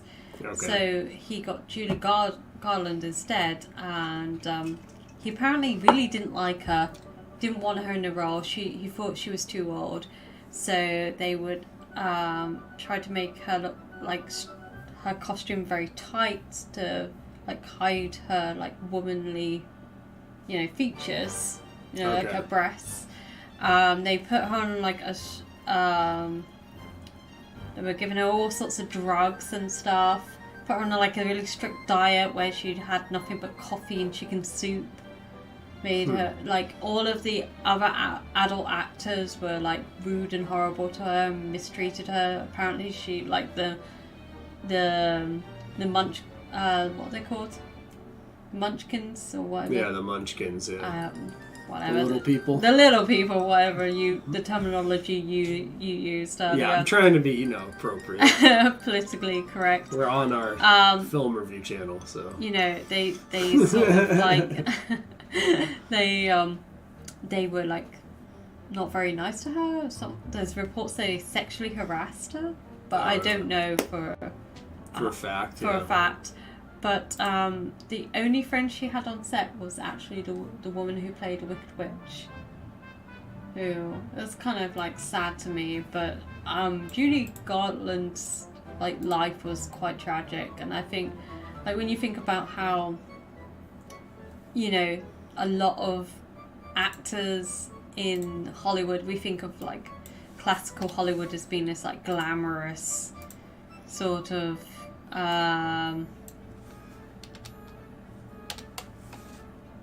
like glamorous world, and how they were treated. It's just like when actresses were made to have like abortions. They were told who they could sleep with, who they couldn't sleep with, and who they could date. And there was one woman who, I can't remember which actress it was, who had to give her children up for adoption and then adopt her own children back because she had them out of wedlock. So yeah. Oh, what's this that you found? So Malinformed Boomer said the Wicked Witch of the West also did the Folger coffee commercials in the 1970s, and you can see her here. Folger coffee commercials. Looks like it was Maxwell House, though. Oh, okay. Which is not. Oh, Margaret Hamilton. Yeah, that's the lady who played the Wicked Witch. Jeez. Let's try something new. How about trying something old? It's Maxwell House. The only kind I sell. I think it tastes best. This is good. Good to the last drop. That's Maxwell House. It's always good. Here, you can make good coffee as easy as I can. Cora, her coffee's been great. With Maxwell House, something old really can beat something new. Like they say, good to the last drop. Okay. Well, that's a random advert. Yeah, right. So, if it was Folger, that would have been interesting, because Folger is connected to Nexium and Pie Fence and all that, but Maxwell House I don't know much about. So interesting though. It's still funny to see. I like that. Do you know what? That was like a great advert. They were just like wanted coffee. They got to coffee. The last drop. Yeah, they got coffee. Like some witch's brew, Maxwell House. Do you know like Orson Welles, who did Citizen Kane, also did. I think he did a lot of adverts, but I think one of the adverts he did was like Bird's Eye peas and stuff like that. Peas. Or Nice. he did like really random adverts, but I just think it's interesting, like, you know, these actors from like the old Hollywood times would just do whatever work they could find. They were like sure, I'll do a ad for coffee. Why not? Yeah. So. Oh, it's interesting though, isn't it? It's funny to see stuff like that. Thank you, Malinformed Boomer. Much appreciated. I was just we've got. Should we just talk briefly about horror films in general? Sure. Yeah. I wondered what horror films you consider to be the scariest. Because we watched one recently that you made me watch, and I was just this freaked me out. So yeah, I don't know if that's the scariest horror movie, but Event Horizon, which is what I made you watch. Yes, I think that is I think because of the psychological nature of it, it's scary, right? And the fact of what they might be opening, and then you take that into the modern day with CERN, right? What portals of the hell? What the hell is CERN really doing? Yeah. Why is this why is our reality changing and things being altered and right? I won't get into the Mandela stuff, but I honestly, think the Mandela effects are really interesting. The whole. And we were talking about this, we were because it kind of ties into Halloween, but Britney Spears' outfit in the famous Baby Hit Me One More Time video. Yeah. And we were oh, what skirt did she wear? You know? And I was oh no, definitely plaid skirt, because my prepubescent teen self had seen... I mean, that video came out when I was 16 or something. Trust me, I'd seen that Britney Spears video plenty of times. But then I said to you mostly on mute because I didn't like the music. But I think it's just weird stuff the Fruit of Loom logo with the cornucopia. I remember seeing that logo way before watching anything about Mandela effects, and I was but now I can't find that anywhere on any Fruit of Loom clothing. I'm it looks so familiar to me. Yeah. You know, so I wonder what CERN is really doing. Are they Event Horizoning us? Are they opening up portals to places unknown? You know what I mean? That is a really good sci-fi horror movie. Yeah, we'll have to review that one day. That's one of my favorites. What's one of your favorite horror movies? One that we haven't discussed, but Possession. Okay. I guess it's a really weird, again has Sam Neill in it from Event Horizon. It's from a 1980s movie about a couple who are going through a divorce, and they live in Berlin, just before the Berlin Wall falls down. And the wife starts acting very strange. It's all very sexual. There's a lot of doppelgangers and strange things happening. I can't really explain the movie. It's just this descent into madness. And it's very much about this couple, their relationship, and how the main woman is falling apart. So yeah. Burnt Offerings is a movie I definitely want to watch. We saw the advert to that, the trailer to that. Do you remember? The one about the haunted house. I was apparently this is the inspiration for The Shining. Oh, yeah. Okay, write that down so we don't forget it. Yeah, we're going to try and check that out. But talking about Possession, I think that's definitely one of those movies that isn't supernatural scary and ghost scary, but it's scary because it's it just doesn't the whole movie is just you don't know what is going on, you know. It's this sort of apocalyptic end of the world type of thing happening, and the characters act so bizarre, and the stuff that happens in it, the body horror type of thing. because we also watched Audition. Yeah, that was creepy. And again, that was like one of those movies. It's this one. Yeah, we just watched. Like, let's watch a romantic movie tonight. I didn't say it was romantic. I said it was like a horror film. Antichrist is another movie that I've is not disturbing. Seen that. I've not seen that. Yes, and that is very much like Possession. Okay. And again, like the body horror stuff.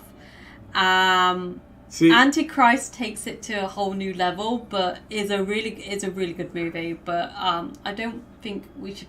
I don't know how you would react to it because I've watched it a couple of times, and I feel like after you've watched Audition with me, and then if I make you watch Possession and then Antichrist, you're gonna be like really freaked out. No, I'm not gonna be freaked out. I saw Amityville, the one with is it with Ryan Reynolds in it? I love Ryan. It was a good Amityville movie. It's okay. He's just, He's dead.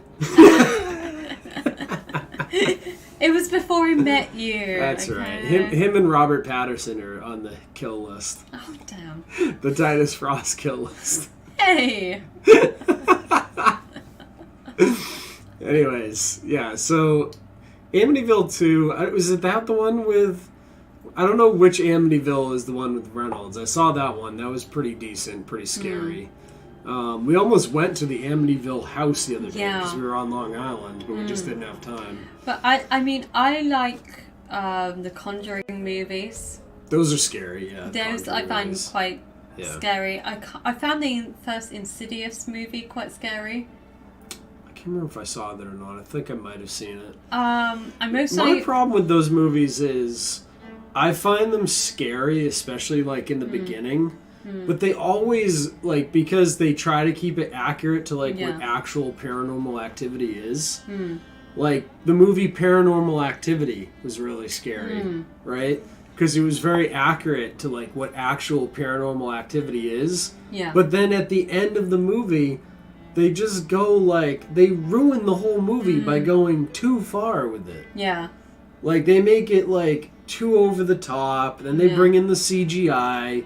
And then it's like, you're like, oh, the end of the movie It is a giant spider. Yeah. And you're like, come on. That's what the ending is? A giant spider? Yeah. Or like, the end of a lot of these movies, it's like some CGI demon thing. Yeah. It's like, come on. But I do feel like the first Paranormal Activity movie was very well done because it was...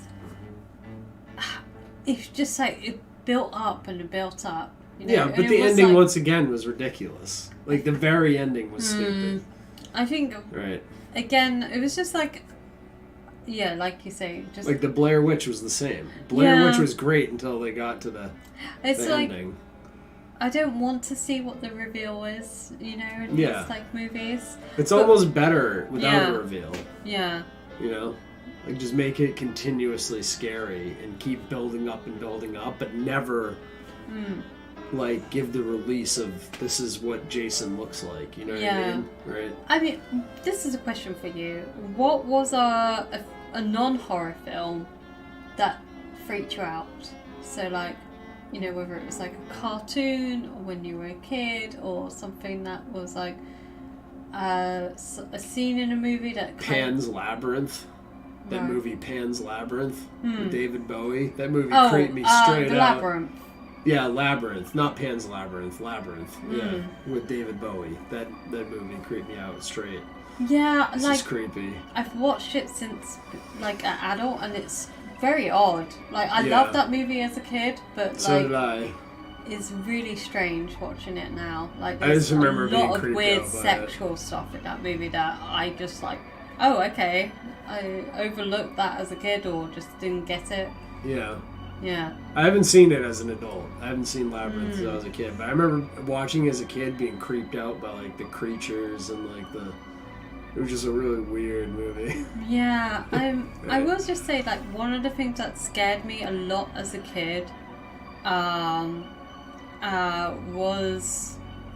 It sounds, like, really odd, but... you know the Terminator film? Mm-hmm. The very first film? I saw like a sneak peek, like a sneak downstairs and watched that when like, my aunt was babysitting me. And the imagery of the loads of skulls, do you remember? And like the machines driving over the skulls and stuff. Mm-hmm. I don't know what it was about that scared me. Just like nothing but like a ground littered with bones.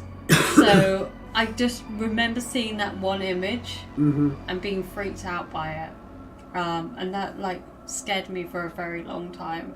Yeah, that would do it as a kid. Yeah. Yeah, it's just like a weird thing that you pick up on when you're a child.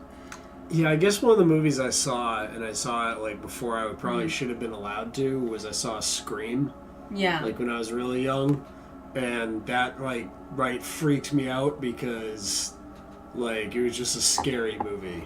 Right? Like that I was like too young to have seen. Yeah. I don't know what year Scream came out 1996, I believe. Okay, so I would have been 11 and I saw that and I was like totally freaked out. Yeah. Like I was totally scared by that movie. By the way, I would never go to the Paris catacombs. Okay. I've heard those are pretty creepy. I'd go. But... Have you seen a video where the person is lost in the catacombs? Yeah, you showed me this. I don't know if I believe that. No, that was a video about the creepy thing in the sewers. Okay. This is if you go. Yeah. Oh, I don't want to watch it because it's actually terrifying. The missing man in the Paris catacombs? Why, what? It's like this video of this like man running around. It's like a minute. Yeah, if you watch it. Alright, let's see this. Okay. Oh, it's just terrifying to me. Oh no, what's this rubbish? We don't want this. What? Why don't you just go to YouTube and look it up? Ugh, okay. Like a normal person would. Like a normal person? Yeah, okay. You tell me about it while I find it. Okay, so it's the catacombs, and it's like this lost footage. Apparently it was a yeah, this is it. Where this guy's running around, he drops the camera, and You're not gonna believe this, girl. This. Wells Fargo helps students. Terrifying commercials. Ooh, Wells Fargo. We're funding all types of nonsense around the world. Okay. Scary, spooky bakers. Okay. Alright. Wait, what is... I don't know. Skip this person. Let's go into it. Here it is. So this is...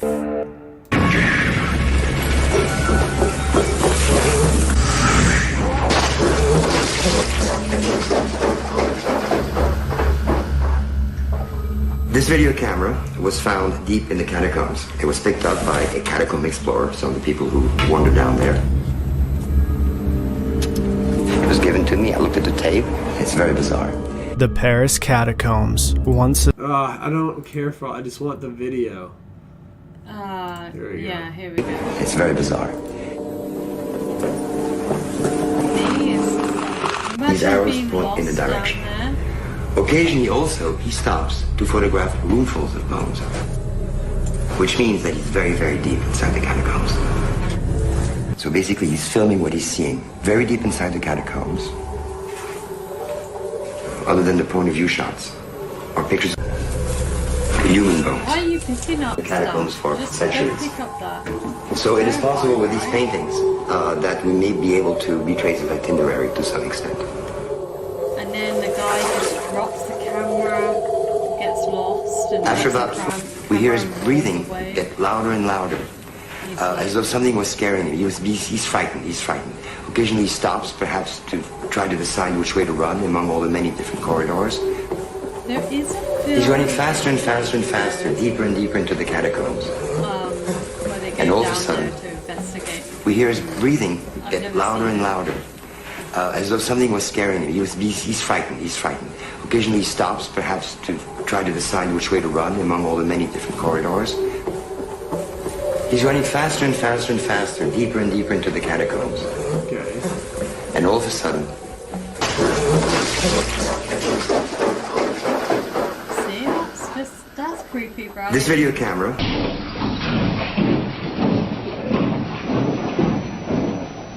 Don't know what happened to that man. Apparently, he just drops it. That's it. It's just a dude running around and he drops the camera. Yep. Nothing else happens. No. Why is that spooky? It's just a dude in the catacombs running around with a camera.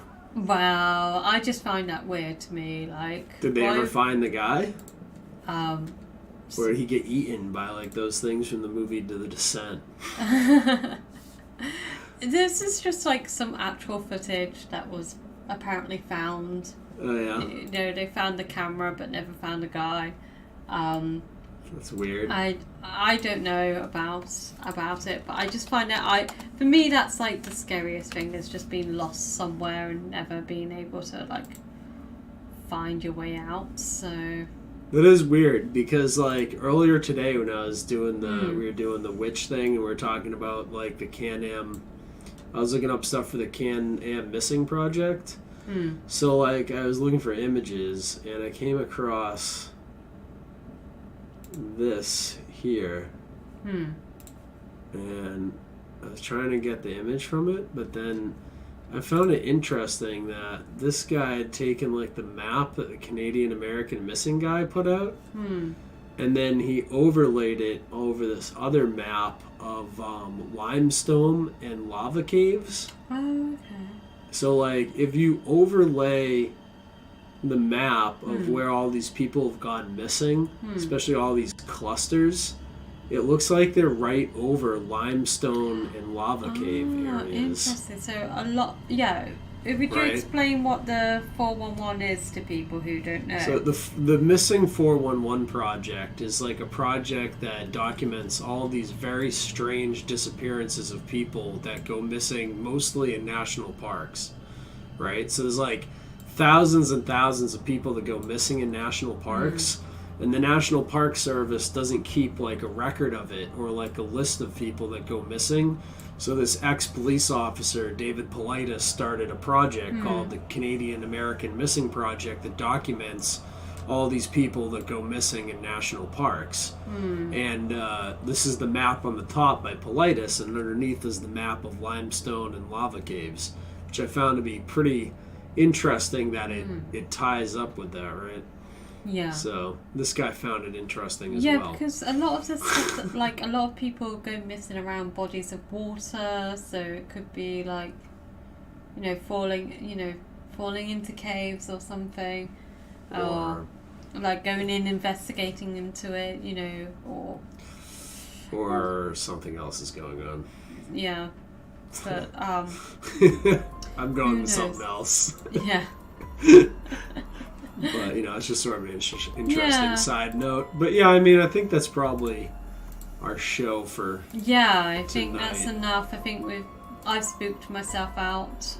We're going to go investigate more. We get the mystery machine coming to pick us up here in a few minutes. Yeah, Velma and Fred are on their way. Yeah, we got to go solve a few mysteries here tonight, ladies and gentlemen. But, no, I've really found, like, talking about stuff like the curses and our own paranormal activity, sort of like paranormal encounters, really interesting. So, and I'm very excited for us to share The Witch with everybody. Yeah, The Witch podcast will be coming out hopefully tomorrow morning. Yeah, we took a small hiatus. Yeah. Now we're back. Well, But life gets in the way. Yeah, life got in the way of recording, so. But yeah, we're going to, we hope to cover some other films at some point. Always looking for more suggestions and stuff, but definitely Event Horizon would be an interesting one to do. I don't know if there's anything else that you would like to review. I have plenty of movies. You have plenty. We got tons. Like we've been talking about movies we want to review, like off air, like every day, basically. So it's always another movie. Yeah, we've been watching a lot of good movies too, so maybe we'll have to review some of those as well. Yeah, so. yeah. So, anyways, thank you all for watching. Happy Halloween. Make sure to join the Patreon and, look for the extra content that we have on there for you guys. And then also make sure to hit the notification bell, like and subscribe for the channel so that you guys can get the new Witch podcast that's coming out. So where's my little like and subscribe button? Here it is. What's up, y'all? I'm the last man on Earth. Shit's all fucked up. Don't forget to like and subscribe. We out here. Yeah, that's the one that we'll review as well. What's that one called again? Don't Look Up. Don't Look Up, Yeah. That's with the climate LARPer. Oh, yeah, that's what's a great... his name? Leonardo DiCaprio. Yeah. Mr. Environmentalist himself. Yeah. Who's goes around on his private jet. And everything. Saving the world one climate conference I mean, at a he time. doesn't date anyone over the age of 26, so... Greta's only got a few years left in her. Well, anyway, thank you very much for tuning in. It was a lot of fun. I enjoyed this. Yeah, and sorry don't know where Scooby's gone. Off. Yeah. He's obviously... He's probably eating all of our Scooby snacks. He's found the Halloween candy a night early. He's just down there eating. Alright, well, thank you all for watching. Take care, everybody. Take care. And look for The Witch tomorrow on this channel. Dun dun dun.